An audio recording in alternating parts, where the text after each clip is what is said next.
একদিন সবুজ ঘাসের প্রান্তরে একটি ছোট্ট খরগোশ মনের আনন্দে লাফিয়ে বেড়াচ্ছিল। হঠাৎ ঝোপের আড়াল থেকে বেরিয়ে এলো এক বিশাল বাঘ। খরগোশটি ভয়ে জমে গেল। বাঘটি গর্জন করে বলল, আজ তোকে আমি খাবো। কিন্তু খরগোশটি ছিল চালাক।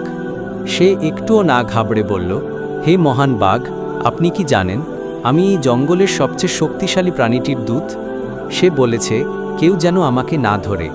বাঘটি থমকে দাঁড়ালো, একটু ভেবে বলল, আমাকে তার কাছে নিয়ে চলতো। খরগোশটি বাঘকে জঙ্গলের ভেতরে নিয়ে চলল। কিছুক্ষণ পর একটি গভীর কূপের কাছে এসে খরগোশটি বলল, ওই দেখুন, তিনি কূপের ভেতরে অপেক্ষা করছেন। বাঘটি কৌতূহলী হয়ে কূপের ভেতরে উঁকি দিল। কূপের পানিতে সে নিজের বিশাল ছায়া দেখতে পেল এবং ভাবল, ওটাই বুঝি সেই শক্তিশালী প্রাণী। রাগে গড়গড় করতে করতে সে নিজের ছায়াটির উপর ঝাঁপিয়ে পড়ল। ধপাস! বাঘটি পড়ল গিয়ে ঠান্ডা পানিতে, আর চালাক খরগোশটি সুযোগ বুঝে ঝোপের আড়ালে লুকিয়ে পড়ল। আমাদের চ্যানেলে আরও এমন সুন্দর গল্প রয়েছে, শুনতে ভুলবেন না। আর অবশ্যই সাবস্ক্রাইব করবেন।